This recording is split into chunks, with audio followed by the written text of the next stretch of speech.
Assalamualaikum warahmatullahi wabarakatuh. Halo, salam semangat bagi kalian yang kali ini sedang belajar dari rumah. Nah, gimana nih kabarnya hari ini? Semoga kalian selalu sehat dan selalu semangat dan tentunya siap belajar dimanapun, kapanpun. Kali ini bersama saya Ibu Juni Nisfianti. Ayo kita belajar. Oke, sebelum kita mulai belajarnya, kita baca doa dulu ya, supaya ilmunya bermanfaat dan berkah.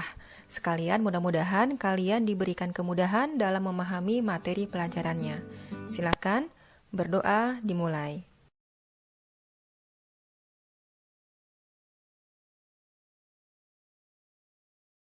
Berdoa selesai. Oh ya, sambil saya memberikan penjelasan materi, jangan lupa ya, kalian harus memberikan komentar sebagai tanda kalian hadir di kelas online ini. Nah, kali ini saya akan membahas bab materi dan perubahannya dengan subpokok bahasan sifat dan perubahan materi. Ngomong-ngomong, kalian tahu nggak sih materi itu apa? Coba deh kalian komen di grup WA ya. Yang kalian ketahui aja, nggak usah browsing-browsing segala gitu kan. Setahu kalian aja. Nah, ditunggu ya komentarnya, nanti saya lihat komentarnya. Dan sambil kalian komen, ayo kita lanjut lagi belajarnya.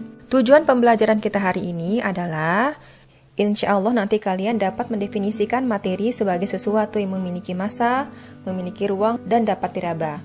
Kemudian dapat menjelaskan pengelompokan materi berdasarkan sifatnya sesuai dengan konsep sifat materi, menguraikan pengertian perubahan materi dan pengelompokannya, juga mengemukakan perubahan fisika dan perubahan kimia sesuai konsep perubahan materi secara mandiri dan cermat. Nah, kalau peta konsepnya sih gini guys. Nah, di sini materi itu dia punya sifat materi ini ada yang berkaitan dengan perubahan materi dan juga ada yang berkaitan dengan ukuran zat. Kemudian juga materi juga dapat berubah, bisa mengalami perubahan fisika maupun perubahan kimia. Oke, coba deh kalian amati gambar-gambar ini ya. Ini sepeda, betul. Ini ban ya, ban mobil. Kemudian obeng, betul. Kemudian juga ada palu. Nah, pertanyaannya, sepeda, ban, obeng, dan palu itu disebut apa? Coba, benda atau materi? Ayo, ada yang bisa jawab? Yang bisa jawab nanti saya kasih tambahan nilai. Oke, silahkan ya dijawab di grup WA.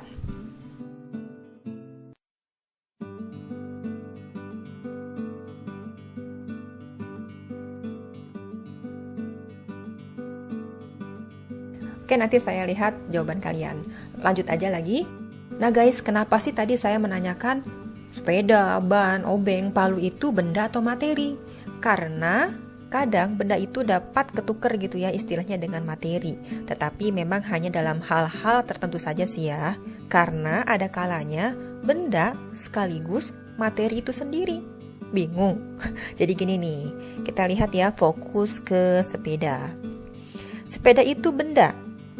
Ya, benda yang tersusun dari materi-materi. Materinya apa? Ayo kita perhatiin sepeda ya, yang ini ya. Di sini ada karet. Ya, ban itu kan dari karet ya. Kemudian ada plastik. Kemudian ada besi. Kemudian juga dia ada cat di sini ya, zat warna dan juga yang lainnya. Kemudian kita lihat di sini palu. Palu ini disebut benda. Ya, dia tersusun dari materi kayu dan juga besi di sini. Begitupun dengan obeng dan juga ban ya. Nah, sekarang bagaimana kalau misalkan benda disebut sebagai materi juga? Jadi benda iya, materi iya. Contohnya di sini adalah besi.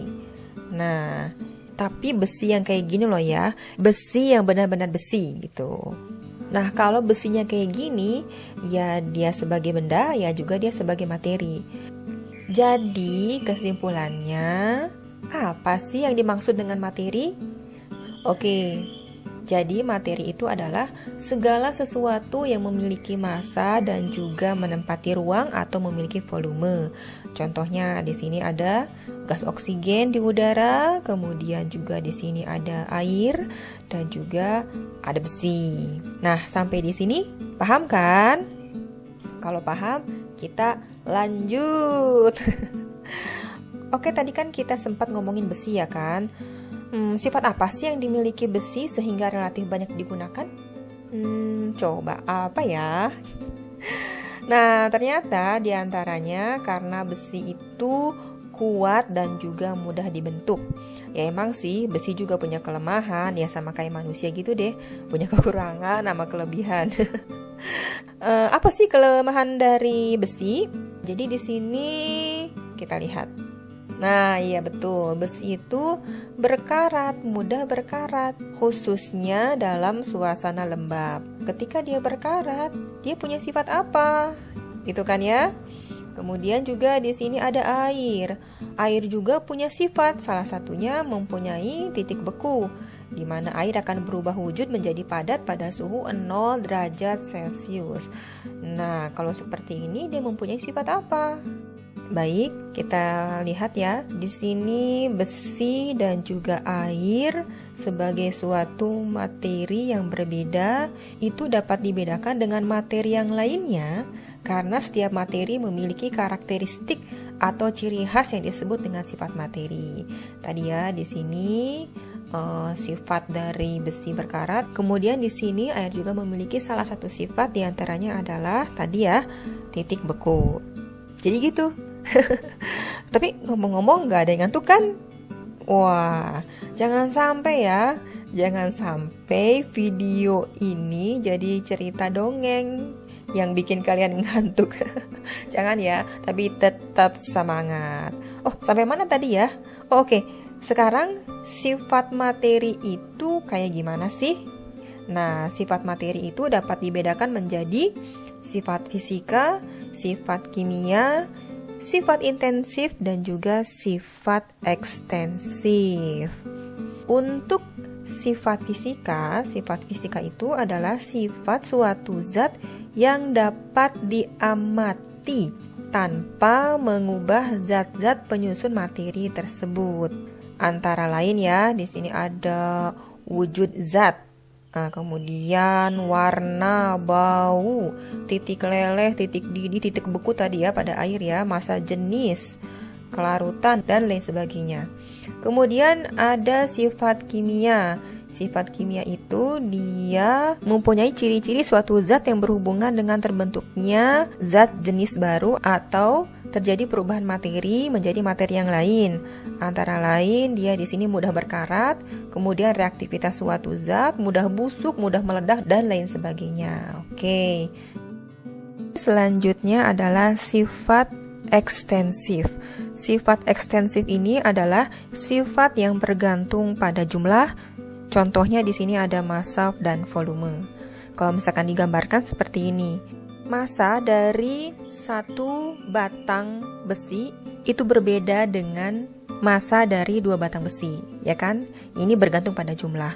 Atau volume 1 gelas air dengan 1 galon air itu berbeda. Ini bergantung pada jumlah. Nah, pada saat itu air memiliki sifat ekstensif karena dipengaruhi oleh jumlah. Kemudian ada sifat intensif. Sifat intensif ini adalah tidak bergantung pada jumlah. Contohnya adalah rasa, warna, massa jenis, dan lainnya. Kalau digambarkan seperti ini, sifat intensif ya. Misal, garam dia mau 1 sendok, mau dia 1 karung, itu sama rasanya, sama-sama asin. Artinya, mau jumlahnya berapapun, dia rasanya tetap sama. Ketika itu, garam dia memiliki sifat intensif dalam hal rasanya, sama-sama asin. Kemudian, massa jenis air, mau dia 1 gelas ataupun 1 galon, dia sama-sama 1 gram per mili massa jenisnya. Oke deh, sampai sini. Apa kamu bisa menjelaskan perbedaan sifat fisika dan sifat kimia, juga sifat intensif dan ekstensif? Pastinya udah dong, ya kan? Jelas banget kan tadi? Tapi kalian nyimak terus kan? Jangan lupa ya, Kalau ada yang ditanyakan, bisa langsung ditulis pertanyaannya di grup WA. Yang lain juga boleh menanggapi kok, kalau kalian bisa menjawabnya ya. Nanti yang bisa menjawab atau aktif ya dalam berdiskusi akan ada nilai tambahan loh. Apalagi kalau misalkan jawaban-jawabannya dan komentar-komentarnya itu bener, alias nggak ngelantur. Kalian bebas berdiskusi apa saja, yang penting yang berkaitan dengan bahasan kita kali ini, yaitu sifat dan perubahan materi. Jangan ngomongin BTS. Jadi fokus aja ya tentang pelajaran, oke? Sip, yuk kita ke pembahasan perubahan materi. Bagaimana dengan perubahan materi? Untuk itu, saya ingin kalian menyimak video yang akan ditampilkan, kemudian nanti kalian simpulkan ya. Oke, kita lihat dulu videonya. Nah, kali ini kita akan membahas lebih detail mengenai perubahan kimia. Perubahan kimia adalah perubahan pada zat atau materi yang menghasilkan zat jenis baru. Pada perubahan kimia, terjadi perubahan komposisi atau susunan zat. Perubahan kimia juga disebut dengan istilah reaksi kimia. Apa itu reaksi kimia? Reaksi kimia adalah transformasi atau perubahan dalam struktur molekul. Perubahan kimia memiliki ciri-ciri yang dapat kita amati. Ciri-ciri perubahan kimia adalah sebagai berikut. Ciri yang pertama adalah perubahan warna. Contohnya, buah apel yang membusuk. Ciri yang kedua adalah pembentukan gas. Sebagai contoh, soda kue yang ditambahkan pada adonan kue menyebabkan kue menjadi mengembang. Ciri yang ketiga adalah perubahan suhu.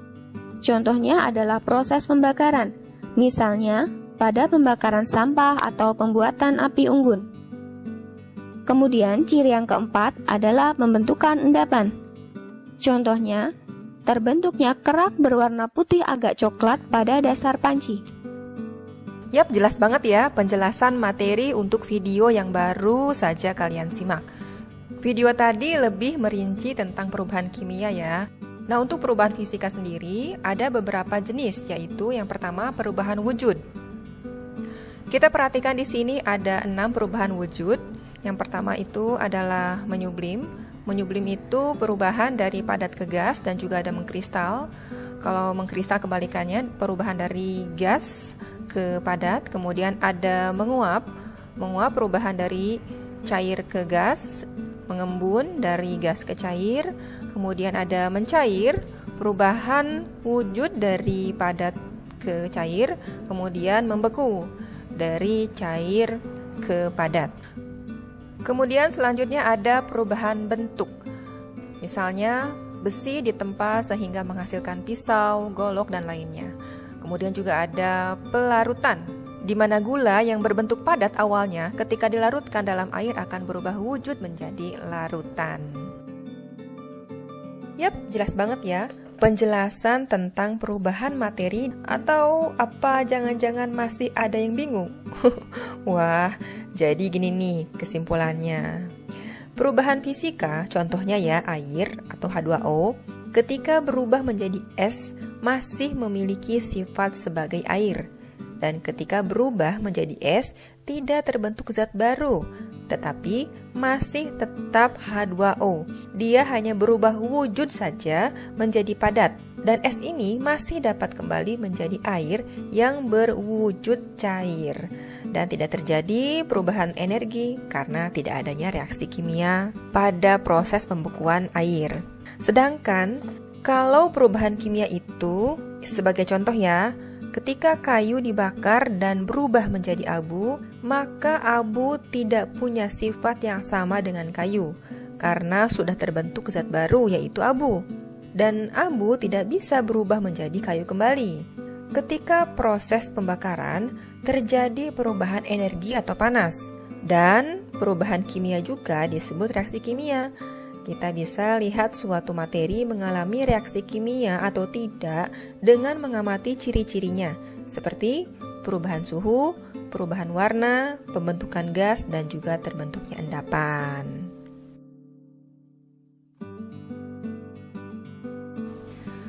Baik, mudah-mudahan tujuan pembelajaran kali ini dapat tercapai dengan pembahasan tadi. Saatnya saya undur diri dan kita ketemu pada pertemuan berikutnya. Dadah!